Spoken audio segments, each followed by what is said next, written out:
Hello friends, आज की हमारी movie body of evidence in 1993 की एक मर्डर मिस्ट्री मूवी है।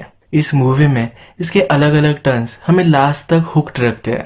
वीडियो स्टार्ट करने से पहले मैं आप सबसे रिक्वेस्ट करना चाहता हूँ, अगर आपको वीडियो पसंद आता है तो प्लीज़ लाइक और कमेंट ज़रूर कर दीजिएगा, इससे चैनल को सपोर्ट मिलता है। अब बिना किसी देरी के वीडियो स्टार्ट करते हैं। मूवी स्टार्ट होती है और रात में एक आदमी मरकर पड़ा हुआ है, ये हम देख सकते हैं। वो उसकी खुद की इंटीमेट होने की टेप देख रहा था। सुबह होने पर ये मर्डर रिपोर्ट होता है। सब पुलिस वगैरह वह इन्वेस्टिगेशन करने के लिए पहुंचते हैं। थोड़ी देर में कोर्ट का अपॉइंटेड लॉयर भी वहां आता है। इसे फिर डॉक्टर से पता चलता है कि डेथ का रीजन हार्ट अटैक था। क्राइम सीन एक बेडरूम है। बेड को कफ किया गया था, इसके निशान वहां है।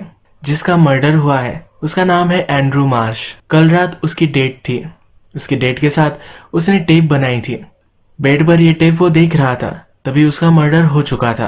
एंड्रू किसको डेट कर रहा था, इसकी इंफॉर्मेशन एंड्रू की सेक्रेटरी को होती है। सेक्रेटरी का नाम जोएना है। जोएना यहाँ आती है और कहती है कि एंड्रू की गर्लफ्रेंड ने उसे मार डाला। अब इस गर्लफ्रेंड का नाम रिबेका है। एंड्रू का फ्यूनरल जब चलता है तो वहाँ रिबेका भी है। सब लोग उसे ही दोषी मानते हैं, उसे घिनौनी नजरों से देखते हैं, क्योंकि एंड्रू और रिबेका में एक बड़ा सा एज डिफरेंस था। सब लोगों को लगता है कि सिर्फ एंड्रू के पैसों के लिए ही वो उसके साथ थी। इसी फ्यूनरल पे ही रिबेका को मिलने के लिए एक लॉयर आता है। इस लॉयर का नाम फ्रैंक है। फ्रैंक उसे कहता है कि शायद पुलिस तुम्हें चार्ज कर सकते हैं। रिबेका बोलती है कि मैंने उसका मर्डर नहीं किया था। जो भी लोग समझते हैं ये सब गलत है। उसकी एज कभी भी मेरे लिए प्रॉब्लम नहीं था। मैं उससे प्यार करती थी, मैं उसे क्यों मारूंगी। अब फ्रैंक रिबेका का लॉयर बन जाता है। रात में फ्रैंक अपनी फैमिली के साथ डिनर कर रहा था। उसकी वाइफ को भी यही लगता है कि रिबेका एंड्रू के साथ सिर्फ उसके पैसों के लिए थी। अगले दिन रिबेका को पुलिस इन्वेस्टिगेशन के लिए बुलाते हैं। अब रॉबर्ट रिबेका से पूछता है, जिस रात तुम एंड्रू के साथ थे क्या तुम दोनों इंटीमेट हुए थे। इसे वो हाँ कहती है। वो एंड्रू के हार्ट कंडीशन के बारे में उसे कहता है। रिबेका कहती है कि मुझे पता नहीं था कि उसे कोई हार्ट कंडीशन भी है। एंड्रू ने यह सब उससे छुपा कर रखा था। रॉबर्ट पूछता है, क्या तुमने कभी कोकेन यूज किया है। वो कहती कि नहीं। रॉबर्ट के पूछने का रीजन ये था, जिस रात एंड्रू की डेथ हुई उस रात उसने कोकेन लिया था। इन्हें लगता है कि रेबेका ने जबरदस्ती एंड्रू को कोकेन दिया था। उसे ऑलरेडी हार्ट कंडीशन थी, उसने कोकेन भी ले लिया तो इससे वो जल्द से जल्द मर जाएगा। हार्ट अटैक इसी वजह से आया था। उन्हें लगता है कि रेबेका ने जानबूझकर एंड्रू को मार डाला। वो उसके साथ इंटीमेट हुए और उसे कोकेन भी दिया। इस सब से एंड्रू के हार्ट पर लोड आया और वो मर गया। रेबेका का लॉयर फ्रैंक उससे कहता है कि अब हमें यहाँ से चलना चाहिए। वो ज्यादा आंसर नहीं देना चाहते, पर अचानक से रेबेका को अरेस्ट कर लिया जाता है। फ्रैंक रॉबर्ट से पूछता है कि ये तुम क्या कर रहे हो। रॉबर्ट कहता है कि ये केस स्ट्रांग है। रेबेका के पास एक बड़ा सा मोटिव था। मरने से पहले एंड्रू ने अपनी विल चेंज की थी। अकॉर्डिंग टू दैट, एंड्रू के मर जाने के बाद $8 मिलियन रेबेका को मिलने वाले हैं। इसके बारे में फ्रैंक को पता नहीं था।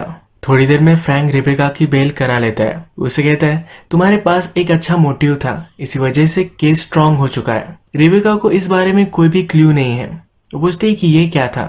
फ्रैंक सरप्राइज्ड होता है और फिर कहता है कि एंड्रू के विल के अकॉर्डिंग तुम्हें $8 मिलियन मिलने वाले हैं। वो फिर से कहती है कि मैंने उसे नहीं मारा, उसे तो विल के बारे में पता ही नहीं था। फ्रैंक कहता है कि अब रॉबर्ट तुम्हारे अगेंस्ट तुम्हारे कैरेक्टर पर सवाल उठाएगा।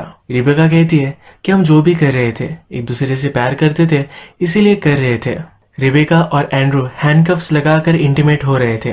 रिबेका कहती है कि मैंने किसी भी चीज के लिए उसे कभी भी फोर्स नहीं किया था। जो वो चाहता था वही हम हमेशा करते थे। नेक्स्ट सीन में हम देख सकते हैं कि रॉबर्ट फ्रैंक के ऑफिस में उसे मीटिंग करने के लिए आया हुआ है। यहाँ पर एंड्रू की सेक्रेटरी जोएना भी प्रेजेंट है। जोएना फ्रैंक से कहती है ये सब हमेशा रिबेका का प्लान था। उसने खुद बहुत बार रिबेका को ड्रग्स करते हुए देखा है। जोएना एक बड़ी सी विटनेस बन सकती है। तो ये सब सुनकर फ्रैंक बहुत ही चिढ़ जाता है। वो डायरेक्टली रिबेका के पास आता है। उसे कहता है कि तुम्हें मुझे सब कुछ सच सच बता देना चाहिए था। अब पुलिस के पास एविडेंस है। जोएना टेस्टिमोनी भी देगी। रिबेका उसे शांत कर एक जगह पर लेकर आती है। एक शॉप है जहाँ पर सब नेचुरल मेडिसिन मिलते हैं। वो एक मेडिसिन उसे दिखाती है जो एक्चुअल में कोकेन की तरह ही दिखती है। वो कहती है कि मुझे क्रैम्प्स की बीमारी है, इसलिए मैं हमेशा ये मेडिसिन लेती रहती हूँ। फ्रैंक को सच पता चल चुका है तो वो भी चैन की सांस लेता है। इसी शॉप में एक्यूपंक्चर की थेरेपी भी चलती है। ये थेरेपी रेबेका कर रही थी तो फ्रैंक उसे नोटिस करता है, उसे घर ड्रॉप करने के लिए भी आता है। जाते जाते कहता है ये केस जीतने के लिए मैं जान लगा दूंगा। इसके बाद डायरेक्टली हमें कोर्ट की हियरिंग दिखाई जाती है। जूरी के सामने रॉबर्ट कहता है कि रेबेका बहुत ही घटिया औरत है। इसने एक बूढ़ा आदमी देखा, उसका बैंक बैलेंस देखा तो सब चीजें कैलकुलेट कर कर उसे टारगेट किया। उसने उसे मार डाला, अब उसके सब पैसे उसे मिलने वाले हैं। उसके बाद फ्रैंक जूरी से कहता है जिस तरह से केस लग रही है उस तरह से नहीं है। लोग किसी चीज को देखते हैं और उसके बारे में ओपिनियन क्रिएट करते हैं। सब जूरी को वो इस केस को ऑब्जेक्टिवली देखने के लिए कहता है। इसके बाद फॉरेंसिक के डॉक्टर को बुलवाया जाता है। रॉबर्ट उनसे पूछता है कि एंड्रू की डेथ किस तरीके से हुई थी। डॉक्टर कहते हैं कि कोकेन की वजह से हुआ था, पर उन्होंने खुद ये नहीं लिए थे। उनके पास एक नेजल स्प्रे था जिसमें वो मेडिसिन रखते थे। इसमें कोकेन डाल दी गई थी और उसी वजह से उनकी डेथ हो गई। ऑलरेडी उन्हें हार्ट कंडीशन थी और इसमें कोकेन ये डेडली कॉम्बिनेशन बन गया। डॉक्टर कहते हैं कि जब एंड्रू की डेथ हुई तब उसके हाथ में हथकड़ियां थी।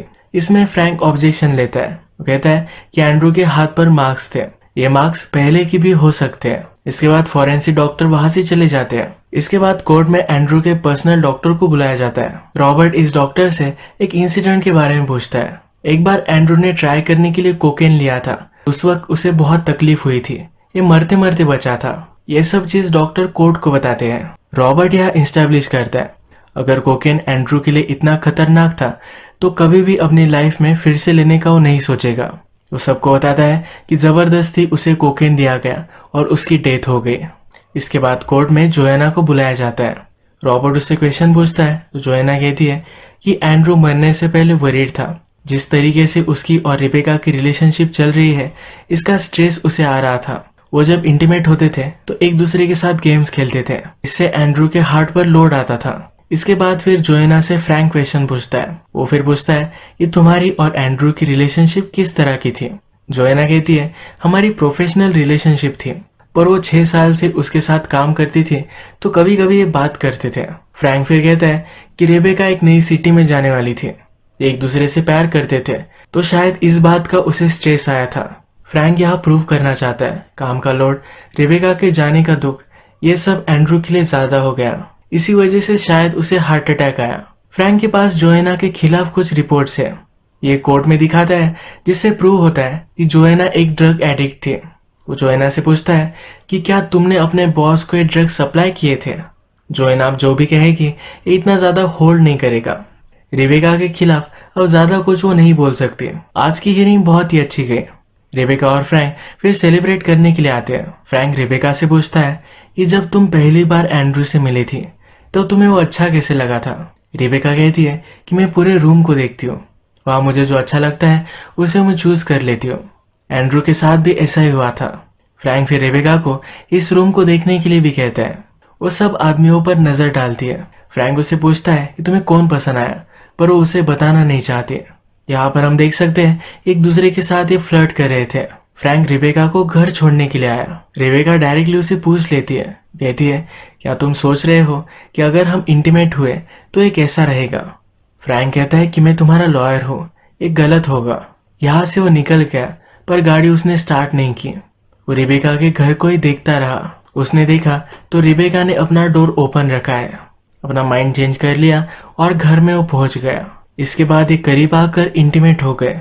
रेबेका जिसके साथ भी इंटीमेट होती है तो उसके साथ गेम खेलती है। इसी तरीके से वो फ्रैंक के साथ भी खेलती है। इस वजह से फ्रैंक के बॉडी पर पूरे मार्क्स आ गए थे। ये वो अगले दिन शावर लेते हुए नोटिस करता है। उसकी वाइफ भी आसपास थी तो ये देखकर वो डर गया, अपने आप को उसने कवर कर लिया। इसके बाद फिर से हमें कोर्ट दिखाया जाता है। इसमें रॉबर्ट एंड्रू के डॉक्टर से ही अब बात कर रहा है। उसे पूछता है कि रेबेका और एंड्रू ये दोनों तुम्हारे पेशेंट हैं, या कभी रेबेका ने एंड्रू के बारे में तुमसे पूछा था। डॉक्टर कहते कि हाँ, एंड्रू अमीर था और हमारे सोशल पेजेस पे भी वो था। यहाँ पर वो कहना चाहता है कि रेबेका को एंड्रू के हार्ट कंडीशन के बारे में पता था। इसके बाद फ्रैंक डॉक्टर से क्वेश्चन पूछता है। वो पूछता है क्या कभी रेबेका के साथ तुम्हारी कुछ रिलेशनशिप थी। वो सबको कहता है कि रेबेका और डॉक्टर एक दूसरे को डेट कर रहे थे। जब रेबेका ने डॉक्टर से ब्रेकअप किया तो वो बहुत ही अपसेट हो चुका था। उसने उसे धमकी भी दी थी। उसने कहा था कि तुम्हारी लाइफ में डिस्ट्रॉय कर दूंगा। और फ्रैंक कहता है कि यही करने की कोशिश डॉक्टर कर रहा है। आज की हियरिंग भी बहुत अच्छी गई। रेबेका बहुत ही खुश है, तो फ्रैंक और वो पार्किंग में ही इंटीमेट हो जाते हैं। इसके बाद नेक्स्ट हियरिंग में हम देख सकते हैं कि रॉबर्ट ने एक नया विटनेस लाया हुआ है। इस विटनेस के बारे में फ्रैंक को नहीं पता था, इससे वो ऑब्जेक्शन लेता है, पर जज मानती नहीं। अब ये विटनेस टेस्टिमोनी दे सकता है। इस विटनेस का नाम जेफरी है। जेफरी और रेबेका की भी एक दूसरे के साथ रिलेशनशिप थी। इसके बारे में रॉबर्ट क्वेश्चन पूछता है। जेफरी कहता है कि रेबेका के साथ उसकी रिलेशनशिप बहुत ही इंटेंस थी। जब भी ये इंटीमेट होते थे तो रेबेका हमेशा उसे पुश करती थी। रेबेका के पैशन को कभी भी मैच नहीं कर पाता था। जेफरी का भी एज ज्यादा है और उसे भी हार्ट कंडीशन थी, तो उसके हार्ट पर भी लोड आना स्टार्ट हो गया था। उसने फिर अपने हार्ट की सर्जरी की, तो उसके बाद रेबेका उसे छोड़कर चली गई। वो कहता है कि रेबेका को हमेशा कंट्रोल में रहना अच्छा लगता है। इस टेस्टिमोनी की वजह से रेबेका के लिए केस हार्ड हो चुका है। अब सब लोग समझते हैं कि हर बूढ़े आदमी को रेबेका फंसाती है, उसे मारने का प्लान बनाती है, जिससे उसे सब कुछ प्रॉपर्टी वगैरह मिल जाए। कोर्ट होने के बाद जब फ्रैंक रेबेका से बात करता है तो बहुत ही गुस्सा है। वो कहता है कि तुम्हें मुझे ये सब बात बतानी चाहिए थी। उस पर शक करने लग गया है। वो कहता है कि तुम्हारा टाइप ही अलग है। उसे अपनी गलती का भी रियलाइजेशन होता है। वो कहता है हम दोनों में कोई भी रिलेशनशिप अब नहीं रह सकती। इस सब सिचुएशन को प्रोफेशनल रखना चाहता है। जब रात में फ्रैंक अपनी वाइफ से मिलने के लिए आता है तो उसकी वाइफ उस पर चिड़ी हुई है। फ्रैंक उससे पूछता है कि क्या हुआ, तो कहती है कि लोग बातें करने लग गए हैं। ये टाउन स्मॉल है और रेबेका के घर के सामने हमेशा फ्रैंक की गाड़ी दिखती है। आज रेबेका का फ्रैंक के लिए कॉल भी आया था। इससे फ्रैंक की वाइफ को शक चला गया है और उस पर वो नाराज है। फ्रैंक के बॉडी पर जो मार्क्स थे ये भी उसने देख लिए थे। उसे कन्फ्रंट कर कर कहती है कि तुम ऐसा कर कैसे सकते हो। फ्रैंक एडमिट कर लेता है और उसे सॉरी कहता है। उसकी वाइफ गुस्सा है और वहां से वो चली जाती है। रेबेका की वजह से उसके मैरिज में प्रॉब्लम आ गया।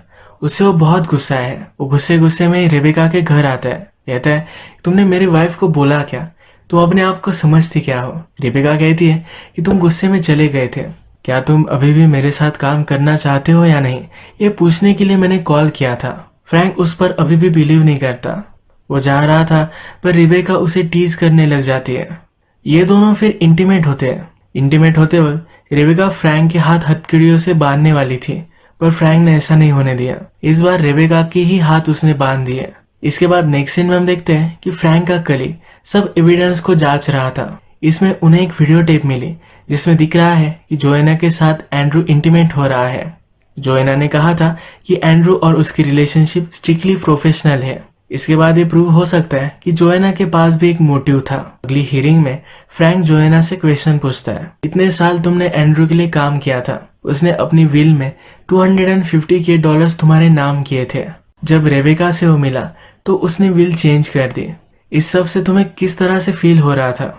जोएना कहती है कि इससे मुझे ज्यादा कुछ फर्क नहीं पड़ा। फ्रैंक को जोएना और एंड्रू के बारे में जो भी पता चला है ये सब कुछ वो कोर्ट को बता देता है। वो आर्ग्यूमेंट करता है कि जब जोएना ने रेबेका और एंड्रू को एक साथ देखा तो जेलस हो गई थी। उसने फिर एंड्रू को मार डाला और रेबेका को फ्रेम करने की कोशिश की। जोएना ऑलरेडी ड्रग एडिक्ट थी, तब उस पर और भी ज्यादा शक जाता है। अब फिर से इनके केस जीतने के चांसेस बढ़ गए हैं। रेबेका फ्रैंक से कहती है कि मुझे तुम टेस्टिमोनी देने दो, मैं सब कुछ क्लियर कर सकती हूँ। फ्रैंक कहता है कि इसकी जरूरत नहीं पड़ेगी। अगर जोएना ने ऐसा किया तो इसमें रिस्क है, पर फिर भी वो फ्रैंक को मना लेती है। रेबेका अपनी टेस्टिमोनी में कहती है कि एंड्रू से मैं प्यार करती थी, हमेशा उसका ख्याल रखती थी। इन दोनों ने कभी शादी नहीं की क्योंकि एंड्रू का ऑलरेडी बहुत सारे डिवोर्स हो चुके थे।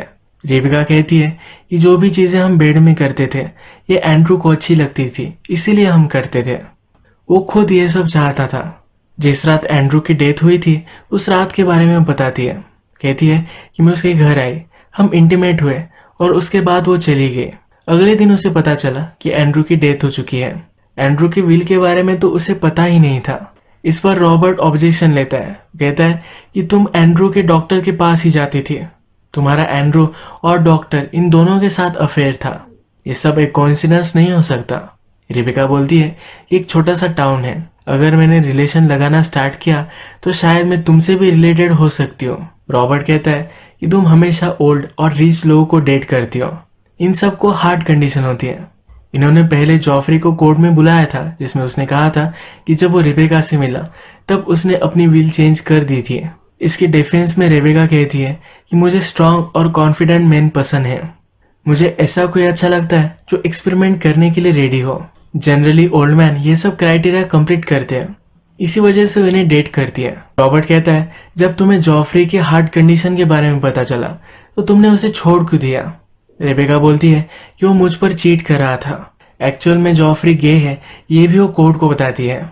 इस कोर्ट रूम में जॉफरी भी था। वो ह्यूमिलिएटेड होकर वहां से चला जाता है। रेबेका पर जो भी आरोप लगाए जा रहे थे ये सब अब उसने क्लियर कर दिए हैं। जूरी फिर डिसीजन लेती है रेबेका इनोसेंट है। केस जीतने के बाद रेबेका बहुत खुश है। अब ये केस खत्म हो चुकी है तो रेबेका फ्रैंक के पास आती है। कहती है तुमने बहुत अच्छा काम किया, तुमने तो मुझे भी बिलीव करवा दिया कि मैं मर्डरर नहीं हूँ। फ्रैंक को यह सुनकर शॉक लगता है। रात में वो रेबेका के घर पर मिलने के लिए आता है। यहाँ पर वो नोटिस करता है कि रेबेका एंड्रू के डॉक्टर के साथ है।